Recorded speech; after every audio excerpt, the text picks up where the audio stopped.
Goedenavond allemaal. Nou, ik denk dat de meesten mij wel kennen, maar ik ben Simone Dijkstra.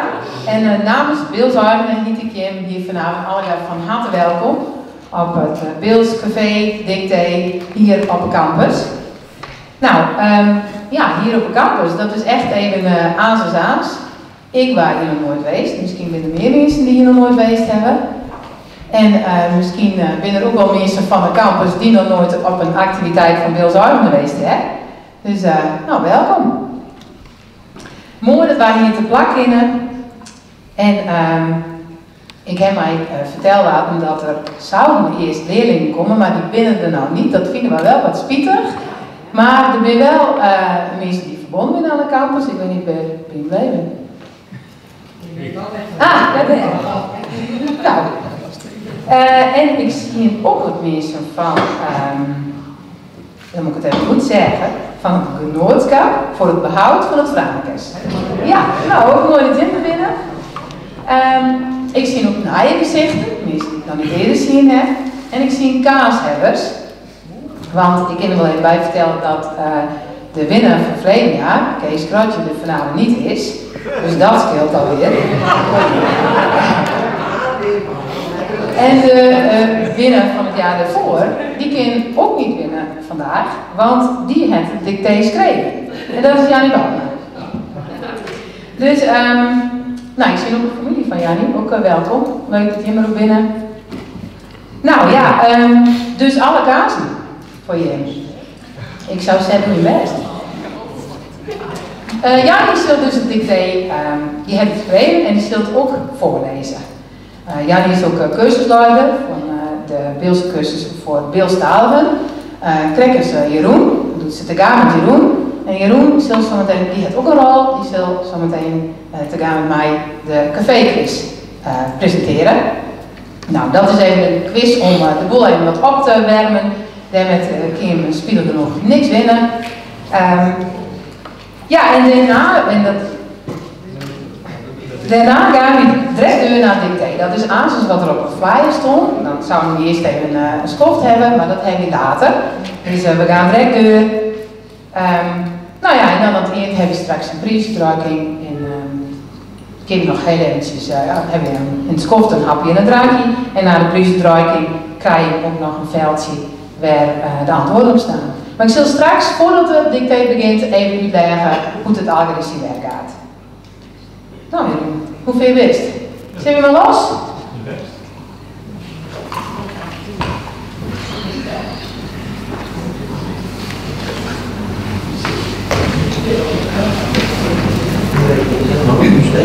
Ja, dat is. Het kan wezen dat Jeroen dus even bij hem plaats komt om te vragen wat jullie denken van het antwoord.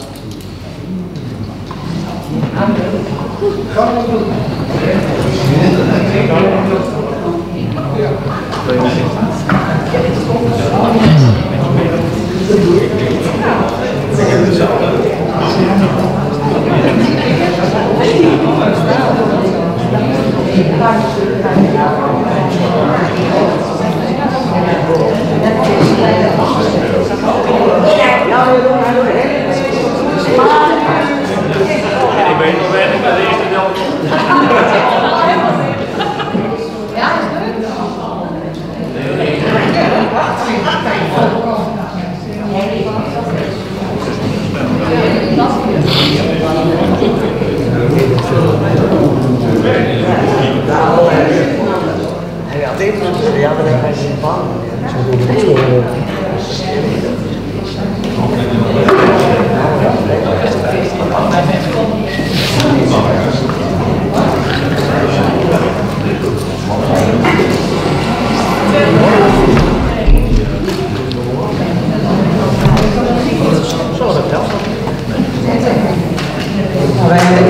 de boel al testen, maar doe wel goed. Die staat voor niks. Nee.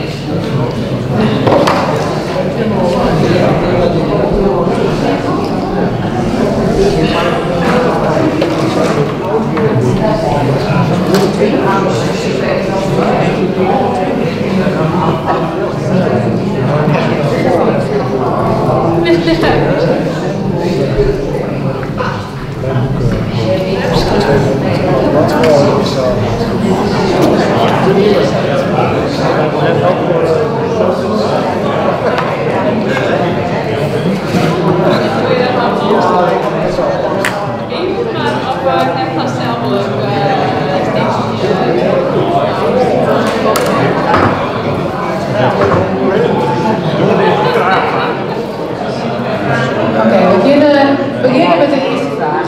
Het is loopt nog niet helemaal klaar, maar als we maar wat jullie praten. Oké, dan is de eerste vraag.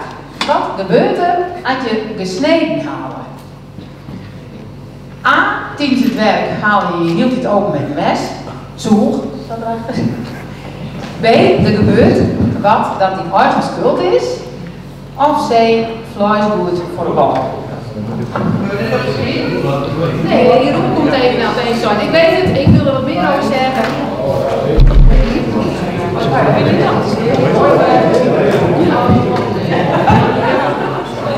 Wat denkt deze tafel hier?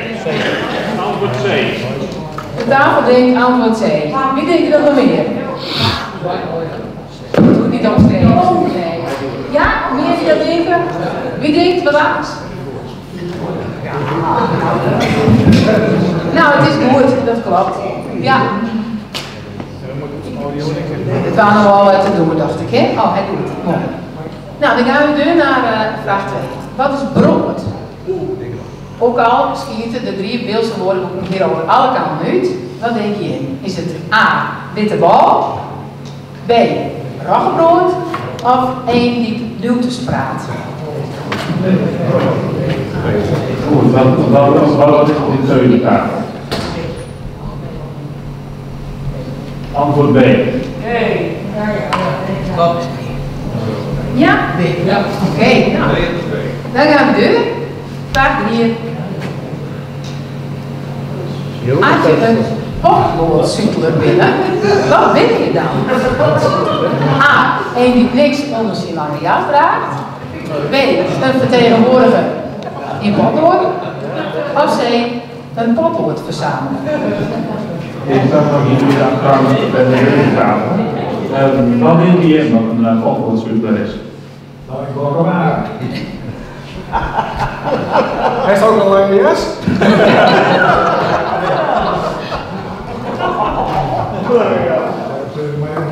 Maar het zou toch natuurlijk ook één deze keer in potlood verkopen. Maar A is van? Maar ik denk dat het bedoeld wordt A. Ja. Nou, dan krijg je weer vraag 4.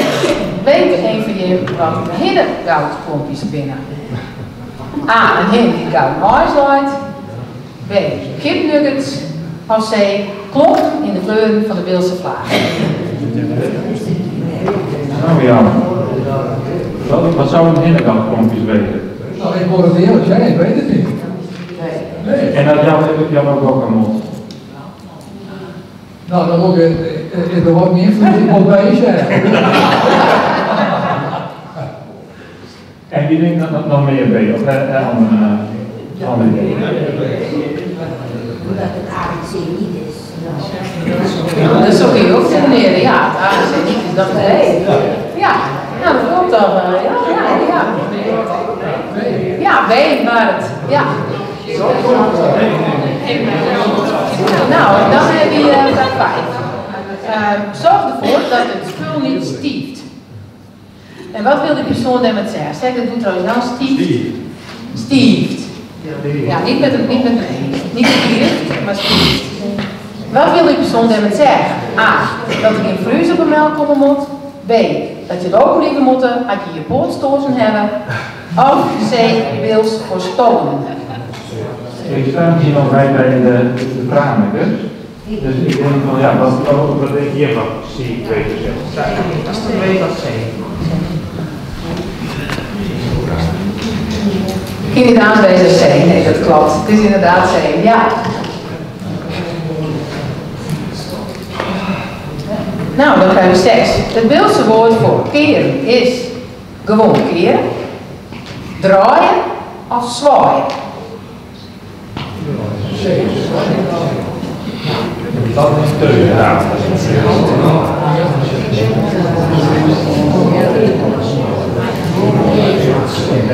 Dus A. En ook C. Misschien denk ze aan. Ja. Draaien. Er was hier al drie waren genoemd. A, B en C waren hier genoemd aan deze tafel. Ze is wat dicht in de buurt. Nou, misschien Kim verklaren waarom denk je dat?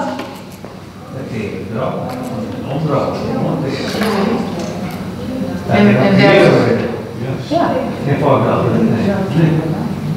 Oh, wat is er dan van? A en C. Dus 2 is inderdaad.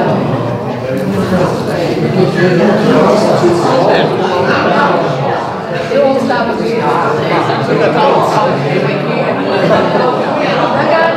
naar vraag 7. Hij heeft een gezicht als een A, stoof, B, een theepantie en C, een figuurzaag. Wat denk je? B? B staat dus maar. En wat zou het dan betekenen? Staat er gewoon weer. Nog andere ideeën wat het bezig in? Is het dan deze afschuw? In paansie, ja. Een pannetje.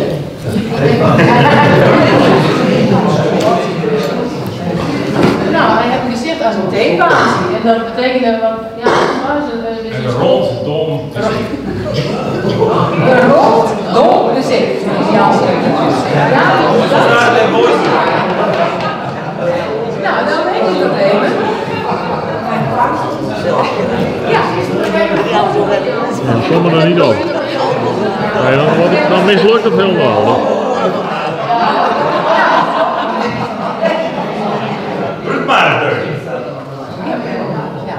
8. Welke is goed? Zij gaat na het eerdfeest van het Beeldsdicté of B, zij gaat na het eerdfeest van het Beeldsdicté. En dus daar. B. En waarom B?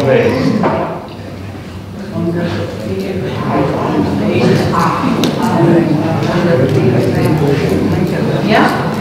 En waarom denk je hem... Als je naar schrijft, dan na wie? Dus het heeft te maken met de klinker en de medeklinker, zei je?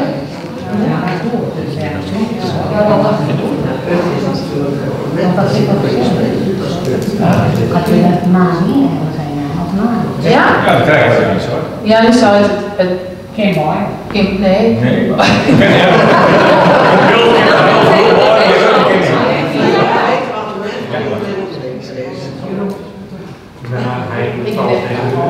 Eerst weten wat een klinker en een metklinker is. Sorry.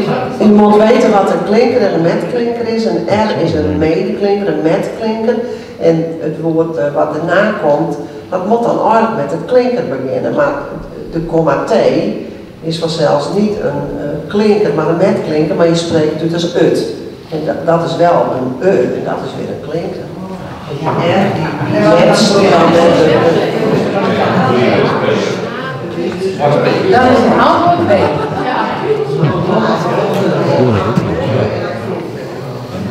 Nou, we leren hier heel wat. Gaan we nu naar het woord titel. Het meer betekenis. Ja. Noem er 2.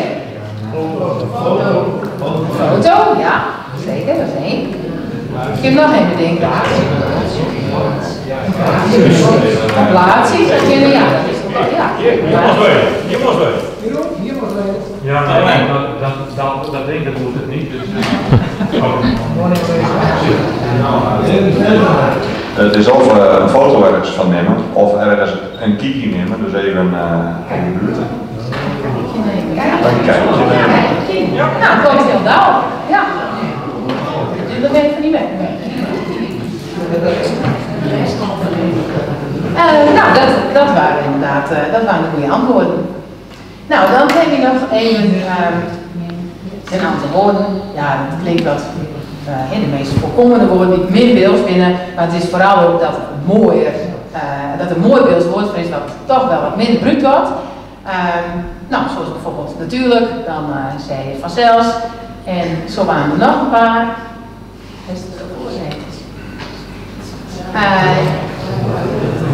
Ja, hoor je nog een brood om je midden? Ja, hoor je een brood middag in plaats van overdag? Dat hoor je steeds, ja. En bijvoorbeeld de reetraaien ook. Vooral hier ook op ik denk dat jongeren op het brood, mag dat knikt al, ja, dus dat ja, dat, en verbeteren jullie de jeugd dan ook, of hoe gaat dat? Ik zei zelf aan het schaatsen, dan wil ik het zelf niet. Oh ja, nou dat is een goede zaak. Nou ja, inderdaad ook een beetje het stadsverlies wat je dan beuren, hè? Dat krijg je dan ook wat, ja, dat moet je zelf worden lezen. En gratis. Nou ja, dat moet je zelf worden, dat zie je ook overal altijd. Maar lezen, ja. Dus neem het met, zou ik zeggen. Nou, dan ben je aan het inkomen van deze opwarmquiz. Ja, dat kun je nou los. Dat is echt de weg. Nou, de papiertjes die leggen al bij je op de tafel. Jan die zal zo beginnen met de voorlezing van de deurmaker-dicté. En je moet eerst nog niks te doen, alleen luisteren. Jan is het eerst het hele dicté voorlezen. Daarna leest Jan het nog een keer en vertelt dan welk woord je hem opschrijven moet. Je hoeft dus niet het hele dicté, niet de hele zin op te schrijven, alleen het woord wat Jannie zei. Er staan ook nummers, en Jannie geeft hem de zin aan, en daar moet dus het woord achter van die zin. Aan het eind van het dicté noemt Jannie nog 5 bonuswoorden. Dat zijn Nederlandse woorden die je vertalen moeten naar het Beels. Deze woorden gebruiken we aan het verstaan van één gelijk is. Dus het is ook van belang dat je daar goed je best doet. Is het dan zover al duidelijk? Nou, ik zou zeggen altijd, ja, klaar is het gekookt, dan krijg je drinken, dan kiepen wij het na en dan heb je daarna de briefstrijking en dan krijg je je eigen dicté weer om en dan heb je ook een papier waar je op zie hoe je de woorden schrijven moet. Nou, dan kunnen we nou beginnen. En oh ja, vergeet niet je naam op het formulier te zetten. Dan geef je nou het woord aan Jannie.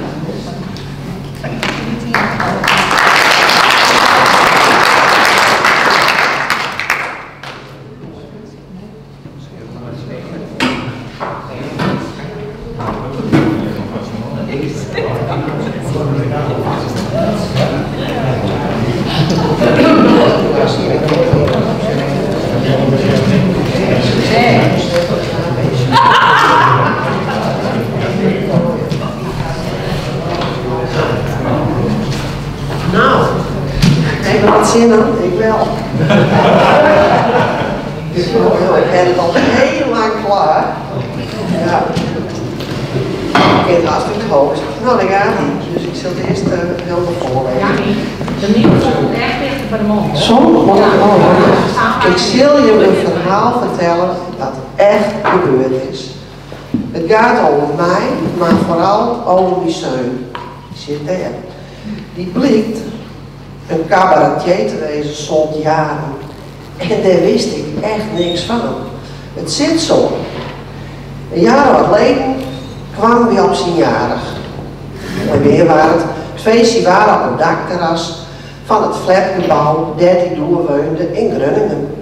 De vrienden zaten daar te smikkelen van een bruine fruitschaal met mayonaise en er waren zelfs ook al bier. En daar kwam Dirk en ik aan. Hé, riepen de jongens, is dat nu je moeder, Arjen? die van het verhaal van... Nee, dat komt later. Ik zal de clue nog niet vertellen vanzelfs. Toen bleek dat Arjen dus al jaren een verhaal vertelde aan elk die het maar horen wou over mij en wat er gebeurd was met het kostdienstpakket wat ik vroeger gekregen had op de school dat ik doorwerkte. Dat verhaal duurde zomaar een kwartier. Want hij bouwde de spanning naar jaren op. Dat die jongens waren nou zo nieuwsgierig geworden hoe dat aanlopen zou, zo hongen naar zijn lippen. Hij bedacht er van alles bij. En het gebeurde regelmatig dat ze vroegen: Arjen, vertel het verhaal nog een keer van je moeder. En dan waren ze opnieuw slap van genezen. Dat verhaal, ik kreeg jaren geleden op school dus een mooi pakket. Een succolari-pakket. Er waren repen, bonbons, een pak servetten dat leken op een dikke reep en de mensen die hek nog, die hek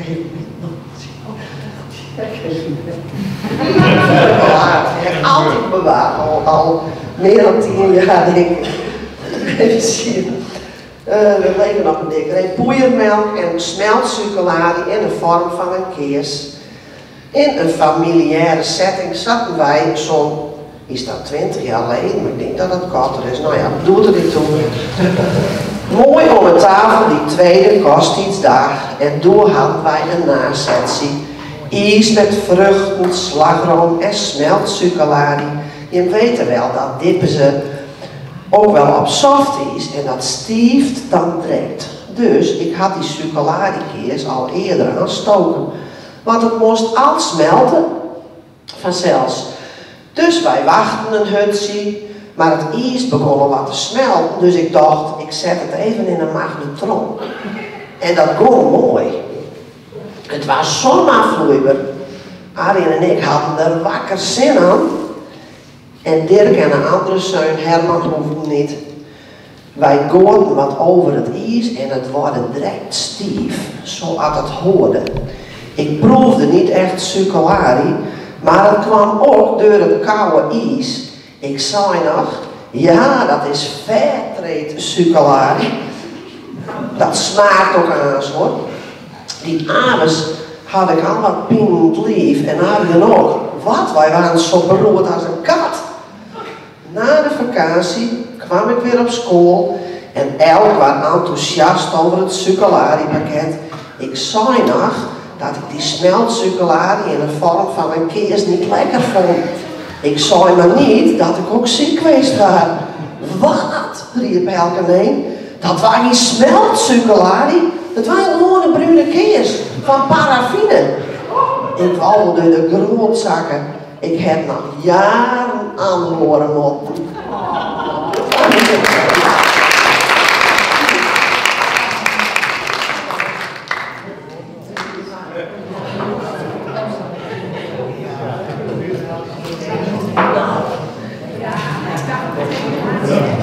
Nog een keer en dan zeg ik dus, als je bij het woord binnen, dan zeg ik nummer 1, 2, maar hek nog even.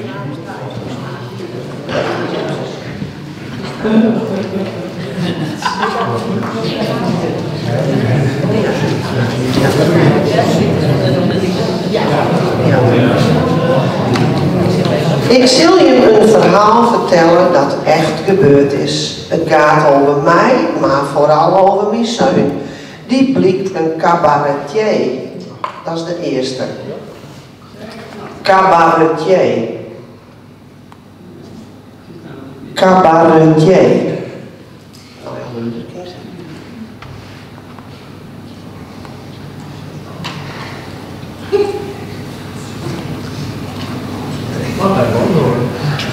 Dat is ook de moeilijkste, denk ik. Ja, ik weer verder. Te wezen zond jaren. En daar wist ik niks van. Het zit zo. Een jaar of wat geleden kwam wie op zijn jarig. Het feestje waar op het dakterras van het flatgebouw. Flatgebouw 2.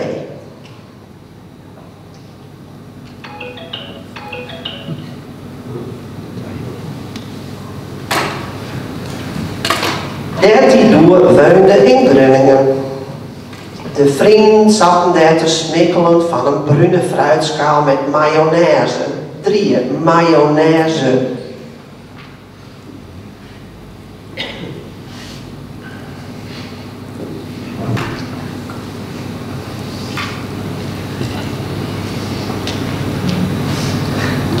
Mayonaise. En er waren vanzelfs ook al bier.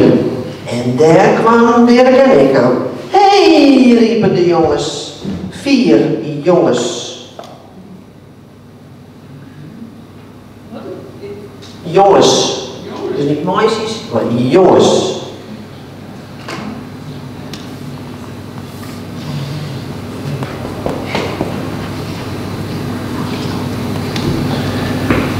Is dat nu je moeder, Arjen, die van het verhaal van? Nee, dat komt later. Ik zal de clue, nummer 5, clue.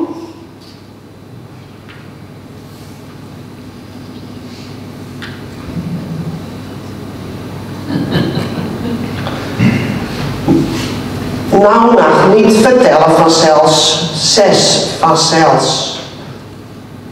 Nou, wie moet dat met me? Die kwam voorbij. Vanzelfs. Ja. Toen bleek dat Arjen dus al jaren een verhaal vertelde. Aan elk die het maar horen wou over mij en wat er gebeurd was met het kosttijdspakket. 7 kosttijdspakket.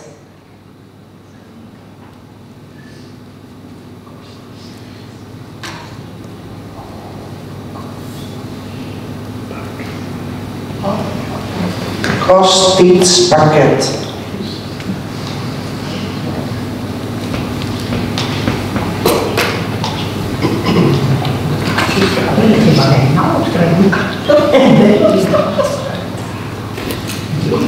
Wat ik vroeger kregen had op de school dat ik doorwerkte.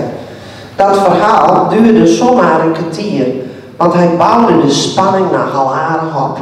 Dat die jongens waren nou zo nieuwsgierig worden hoe dat aflopen zou, zo hong naar zijn lippen. Hij bedacht er van alles bij. En het gebeurde regelmatig dat ze vroegen: Arjen, vertel dat verhaal nog een keer van je moeder. En dan waren ze opnieuw slot van geniezen. Nummer 8, geniezen.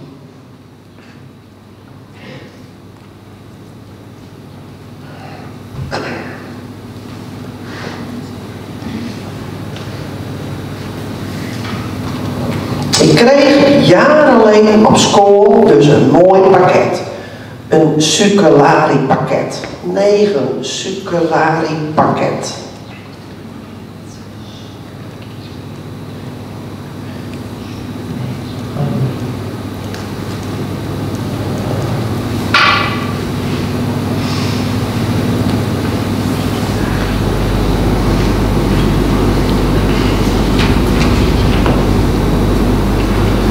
Er waren repen, bonbons, bakservetten, dat leken op een dikke reep, poeiermelk en smeltsucculari in de vorm van een keers. 10 keers.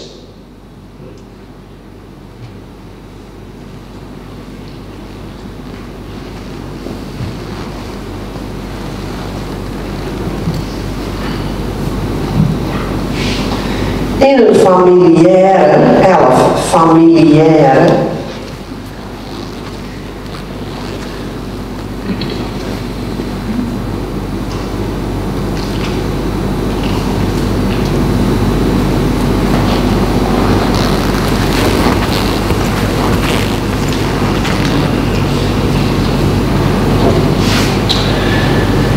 In een familiaire setting zaten we zo'n 15 jaar geleden mooi om de tafel die tweede kosttijddag.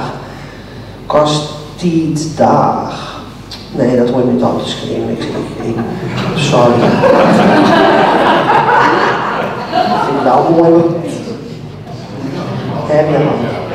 En toen hadden we een nazetsie. Ijs met vruchten, slagroom en smeltsucculari. En weten wel, dat dippen ze ook wel op soft ijs. En dat stieft. Nummer 12, stieft.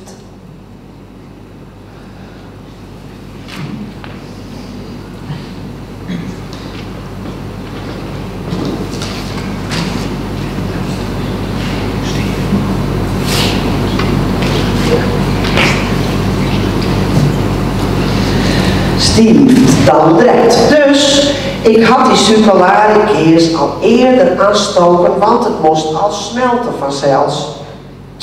Dus wij wachten een hutsie, dat in hutsie. Hutsie, 13.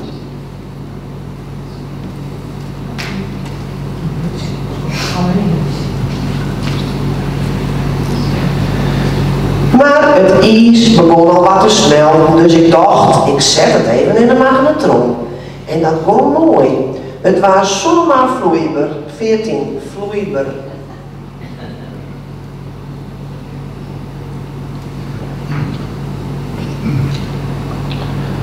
Vloeibaar.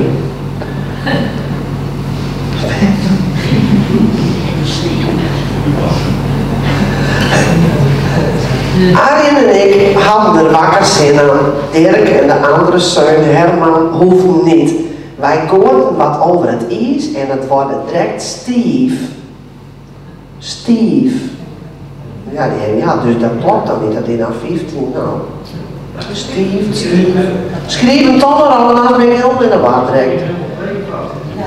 15 stief. En die andere was stieft. Ja, dat is een beetje nu. Nou ja, even kijken. Zo aan het horen. Ik proefde niet echt succolari, maar het kwam op door het koude ijs. Ik zei nog, ja, dat is fairtrade succolari, dat smaakt ook aas. Die avond laat had ik al pint lief, 16 pint lief.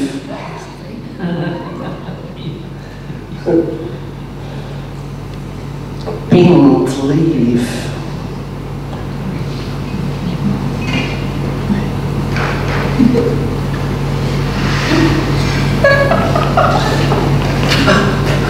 Dat was echt niet leuk hoor. En Arjen ook. Wat? Wij waren zo beroerd als een kat. Na de vakantie kwam ik weer op school en elk was enthousiast. 17 enthousiast.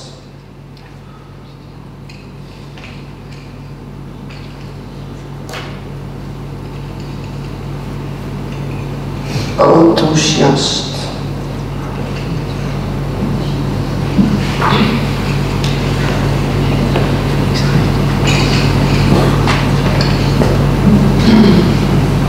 Over het succolari pakket. Ik zei nog dat ik die smeltsuccolari in de vorm van een keers niet lekker vond. Ik zei maar niet dat ik ziek geweest was. Wat? Riep elkeen. Dat waren geen smeltsuccolari. Het waren gewone bruine keers van paraffine. Schrijf op paraffine. 18.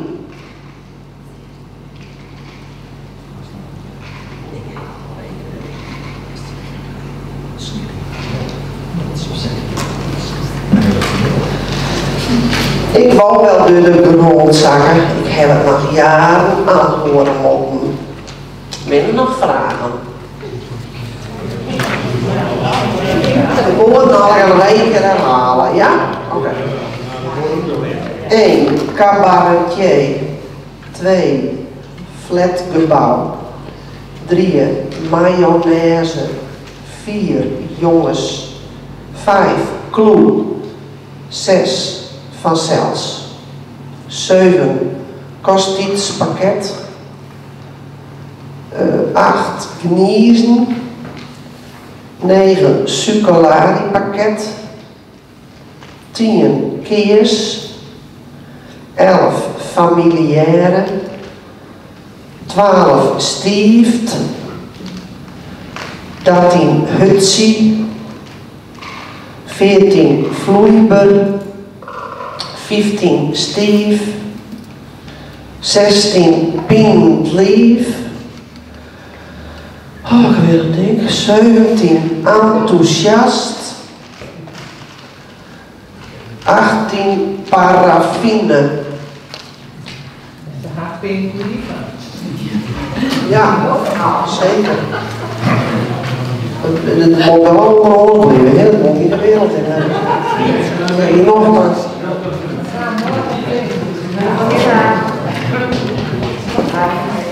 Oh ja, nou hebben we de Nederlandse Nederlandse woorden, die moet je even vertalen naar een zo best mogelijk beeld. Bladzijde 2 heet dat. Dat is, ik denk nummertjes staan, niet letters. Hè? Want dat hoeft dan niet, die ABC. Hè? Dat hoeft dat. Voor handig wel, want ze hebben A, B, C, D, E erop. En ze hebben 1, 2, 3, 4 tot ongeveer? Mooi, dan doen we eerst de 7 vertalings. Eerste woord, felicitaties. Dat is dus een Nederlands woord en dan wil ik het beeldse woord ervoor hebben. Felicitaties. Meervoud dus.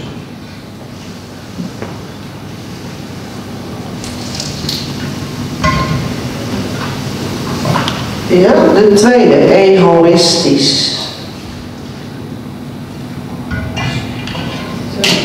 Egoïstisch.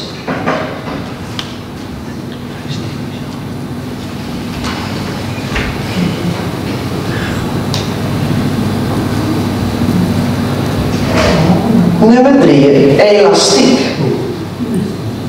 Oh, egoïstisch waren de tweede. En 3 is elastiek.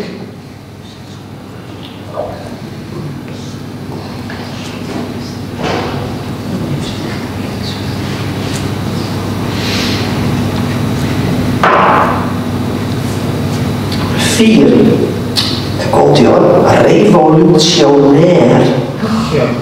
Ja.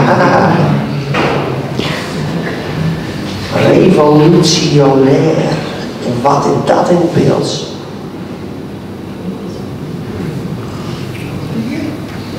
Dat is 4. Revolutionair.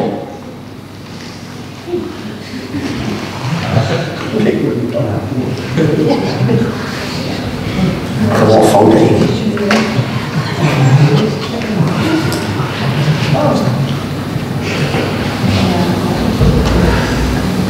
5. Silhouet. Silhouet.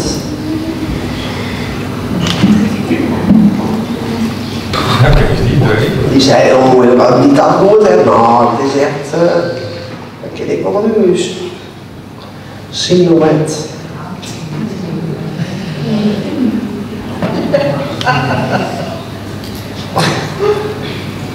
Zes. Opschieten. Opschieten. Toeschieten is een beetje op. Opschieten.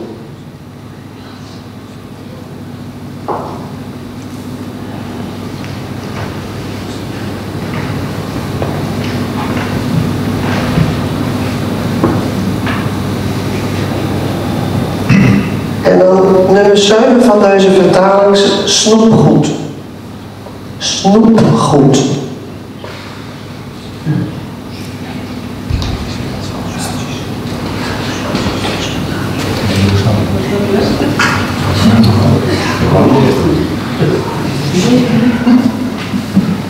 En nou, controleer dan even nog de naam.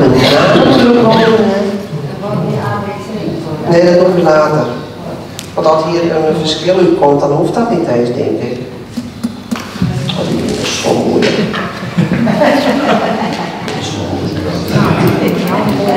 Ja, dat is daar. Dan moet je nakijken.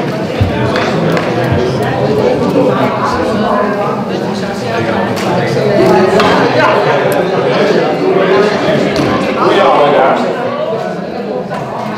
Mag ik nog heel even je aandacht? Als het goed is, dan heb je op de tafel ook nog een papier liggen met een QR-code. En dat gaat over, in augustus is er een Blizzard Challenge. En dat is een taalonderdeel van Mercator en de Rijksuniversiteit Groningen voor een artificial intelligence stem van het beeld. En zij vragen je help om naar die stem te luisteren en ook boer te kleuren.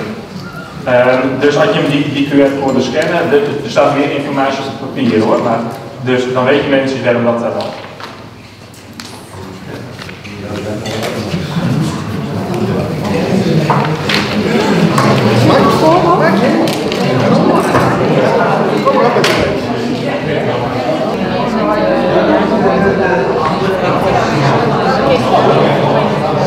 Nou, jullie zagen al dat was de laatste dat je wel eens hoort. Want we willen even wat kwijt, maar we beginnen toch met de prijsuitreiking. We gaan nog verder. Misschien vind je niet in tussen de nog, maar nou, we binnen eruit. Maar ja, oh, ja, ze waren er al, hè, ze zien. Dus nou ja. Als eerste wil ik Jannie even bedanken. Ja, bedankt voor het van de thee.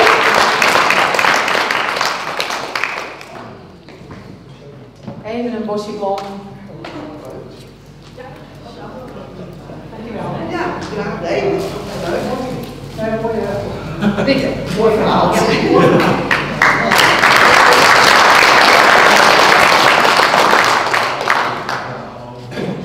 Nou, jullie zullen wel spannend vinden dan.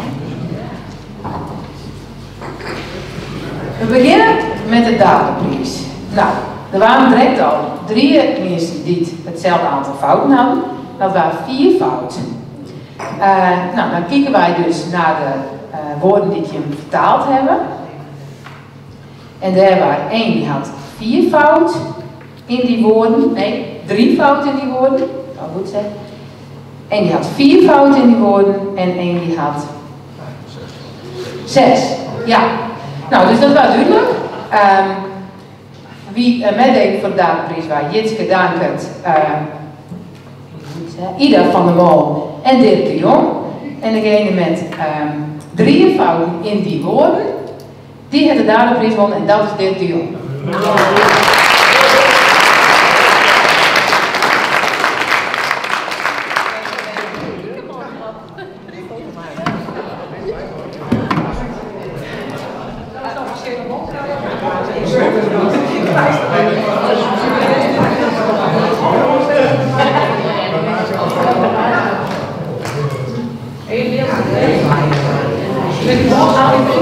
Van harte gefeliciteerd, ja, de prijs komt dus nog.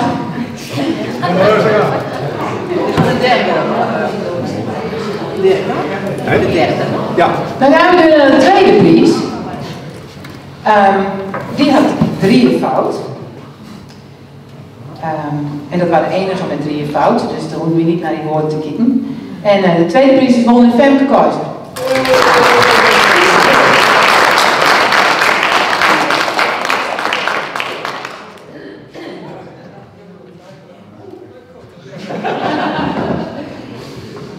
Prijs komt dus ook nog. Nou, en dan heb je een eerste prijs en dat is wel een verrassende winnaar, vonden wij. Deze had 1 fout en ook nog eens 0 fout in die woorden, in die 5 woorden. Daar hoeven we dus al niet naar te kijken, maar dat hebben we wel even denkt. Nou, dat vinden wij allemaal echt heel knap. En de prijs is won door Kitty van Doorn.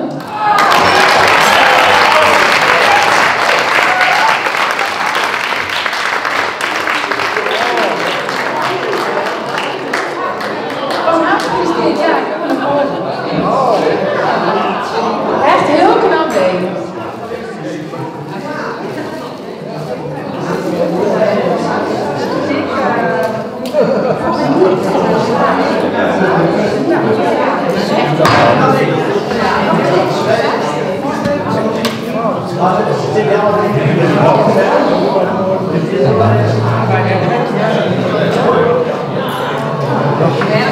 Maar alle prijswinners nog even naar voren komen, want dan komen die nog even op de foto. Daarom steeds een applaus.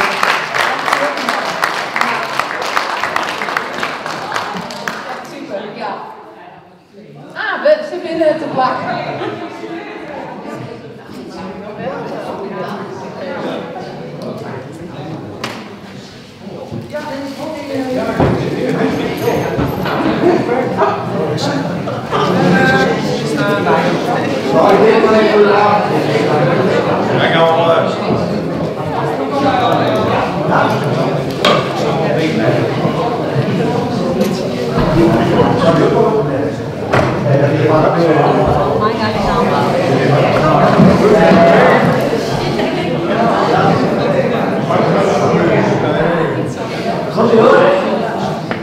Kees.